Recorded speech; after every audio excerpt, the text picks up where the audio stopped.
সপোনত দেখি এক ৰাতিৰ ভিতৰত আদা বাবা, ডিম বাবা, কণী বাবা, ঝাৰু বাবা, কবিৰাজী ঔষধ নিবলৈ এইগৰাকী শফিকুৰ ৰহমানৰ ঘৰত প্ৰতিদিনা শ মানুহ ভিৰ কৰে। ভিডিঅ' ইতিমধ্যে ছ'চিয়েল মিডিয়াত ভাইৰেল হৈ পৰিছে এইগৰাকী শফিকুৰ ৰহমানৰ। আচলতে সপোনত পোৱা বস্তুটো কি, কিয় মানুহ ইমান ভিৰ কৰে শফিকুৰ ৰহমানৰ ঘৰত, জানিব লাগিব বিষয়টো। মানে এই কবিৰাজৰ ওচৰত কিয় আহিছে আপোনালোকে? আমি আইছি তো ভিডিও দেখিয়া, ভিডিও দেখি আবার পরে মানে আমি আমার হার্টও বেমার আমি নিছি দুই মাস খাইছি, খাই আরাম পাইছি, কখনো আইছি আইয়া আবার কোচ লইছি আরাম হয়েছে। সপোনত মানে কি পালে আৰু কিয় মানুহ ভিৰ কৰি আছে? সপোনত যে আমি বস্তুটো পাইছো আজি 22 বছৰৰ পৰা দি আছো। মানুহে যিমান মানুহে খাইছে, এজন মানুহে যে আমাৰ আৰাম হোৱা নাই, ভাল হোৱা নাই এনেকুৱা কোৱা নাই। হোজাই জিলা, নগাঁও জিলা, চিলট, ত্ৰিপুৰা, শিলচৰ, মিজোৰাম, মানে মণিপুৰ, গোটেই অসমৰ পৰা মানুহ আহে। অসমৰ বাহিৰৰ পৰাও আহি আছে, বাংলাদেশৰ পৰা দুইজনে বিচা লগাই পেলাই আহি পেলাই নিছে। আপোনাৰ কবিৰাজী এইটো মানে সপোনৰ পৰা আৰম্ভ হৈছে? সপোনৰ পৰা আৰম্ভ 22 বছৰ নে 22 বছৰৰ পৰা সঁচা মানে 10-12 হাজাৰ মানুহ হৰিশ আৰু প্ৰমাণ আছে। কেনেদৰে আচলতে সম্ভৱ গম নাপাওঁ। এইটো বহুত মানে মেডিচিন তেওঁৰ সন্মুখত দেখা পাইছো, মানে বিভিন্ন ধৰণৰ মেডিচিন দেখা পাইছো। এইটো মেডিচিন চাওক, এইটো মানে সব সপোনৰ নেকি?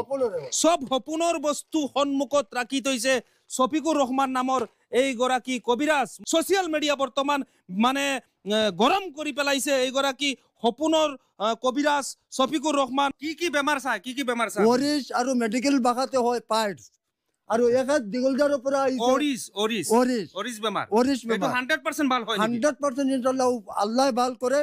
ভাল হৈছে নেকি কোনোবা? 10-12 হাজাৰ মানুহ ইনশাআল্লাহ ভাল হৈছে। পিছফালে চাওক কিমান মানুহ ভিৰ কৰিছে, মই এইফালেও দেখুৱাই আছো মানুহ ভিৰ কৰি আছে কিমান। এনেদৰে শ মানুহ প্ৰতিদিন শফিকুৰ ৰহমানৰ ঘৰত ভিৰ কৰে তেওঁ সপোনত পোৱা কবিৰাজী দোৱাই নিব কাৰণে। এয়া লোকেশ্যন হৈছে চাংমাজি 9 নং ৱাৰ্ড। 9 নং ৱাৰ্ডত এনেদৰে প্ৰতিদিনা ভিৰ কৰে। টকা পইচা নলয় নেকি? টকা পইচা মানে আমাৰ এই বস্তুখিনিৰ দামখিনি আমি লওঁ, দৰৱৰ দামখিনি। আচ্ছা, দুটা জলিৰ এক লাল পইচা আমি নলওঁ। আৰু এই দৰৱখিনি কিনি পেলাই আনি বনাওঁ, আৰু বনোৱা খৰচটো এইটো ইমানে লওঁ। ভাল হৈছেতো ন? ভাল হয় নেকি? ভাল হৈছে ন? ভাইটি ভাল হয় নেকি? ভাল হয় সঁচাকে ভাল হয় ন? আচলতে চাওক, এই যে ৰাইজে কৈ আছে বা পাব্লিক তেওঁলোকে কৈ আছে কাম হৈ যায় বোলে শফিকুৰ ৰহমানৰ সপোনত পোৱা এইটো দোৱাই। কিন্তু মই নিজে আচলতে মোৰ হাতত ৰিজাল্ট নাই, কিন্তু পাব্লিকে কৈ আছে এনেদৰে তেওঁ আয়ুৰ্বেদিকৰ নিচিনা বুলি এইটো বুলি ক'ব লাগিব ন? এইটো আয়ুৰ্বেদিকৰ তাৰ মানে আমি এইটো হোজাই শ্ৰীগুৰু ভাণ্ডাৰৰ পৰা 1 লাখ 1.5 লাখ টকাৰ মাল একেবাৰে আনিব লাগে। আচ্ছা, আনি পেলাই এইটো পাউডাৰ বনাই পেলাই, এইটো ময়দা যেনেকুৱা মানুহে ৰুটি বনাই তেনেকুৱা কাই বনাই পেলাই এইটো গুল্লি বনাব লাগে। এক প্ৰকাৰ আয়ুৰ্বেদিক চিষ্টেম। মানে শ্ৰীগুৰু ভাণ্ডাৰৰ পৰা আনা মানে সপোনত দেখা যি সামগ্ৰী লাগে, কিন্তু সেইটো তেওঁ জানে, তেওঁ আয়ুৰ্বেদিক চিষ্টেম। কিন্তু কবিৰাজী বুলি ক'লে ভুল হ'ব। কবিৰাজী হলে মানুহে তাবিজ কাগজত লিখি দিয়া তাবিজ সেইবোৰে হয়। কিন্তু মোৰ সপোনত পোৱা গছৰ দুটা জলি। ডাইৰেক্ট কবিৰাজ বুলি ক'লে ভুল হ'ব, আৰু ডাইৰেক্ট তাবিজ তোমাৰ বুলি ক'লে ভুল হ'ব। এয়া এটা কেৱল মাত্ৰ গছ গছনিৰ বস্তুহে তেওঁ মানে শ্ৰীগুৰু ভাণ্ডাৰৰ। আচলতে এইবোৰ আপোনালোকে জানে যে ডাঙৰ ডাঙৰ ভাণ্ডাৰত এইবোৰ প্ৰমাণ পত্ৰ থকা বস্তুবোৰহে তেওঁলোকে বিক্ৰী কৰে, আৰু সেই ঠাইৰ পৰা আনি তেওঁ ইয়াতে মানে আচলতে মানুহক ৰোগীসকলক খুৱায়। 22 বছৰৰ পৰা ঔষধ বেচি আছো, যদি লাভ কৰিলোহেঁতেন, ঘৰ থাকিলে হয়, বিল্ডিং 3 তলা এচিত বহিলে হয় আপোনালোকে আজি।